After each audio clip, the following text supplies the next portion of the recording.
With all of this talk about student loan default, we need to have a conversation about the statute of limitations on collecting debt.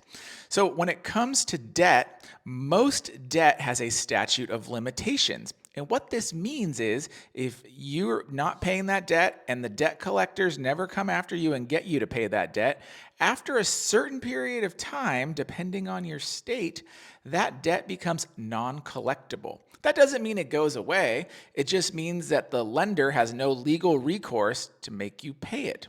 However, it's really important to note that federal student loans have no statute of limitations when it comes to debt collection.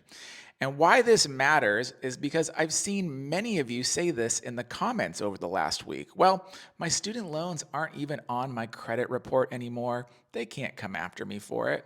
Yes, they can. And if your debt exists, they will know it. It's all tied to your social security number. And maybe you've slipped through the cracks over the last 5 years. Maybe there hasn't been anything to trigger it. But someday you're going to want to retire and collect social security, or maybe you get some disability benefits, and then your social security number hits that system, and it will start garnishing your wages and social security and whatnot, because there is no statute of limitations on federal student loans. So just because it's not on your credit report doesn't mean it's not collectible. Private student loans are another matter. And after a certain period of time, they do become non-collectible depending on your state. So private student loans are different than federal student loans.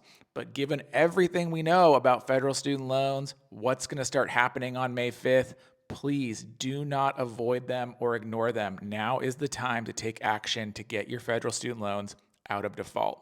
Of course, if you want to learn more about the statute of limitations and what's going on with your student loans, you can follow us here at The College Investor.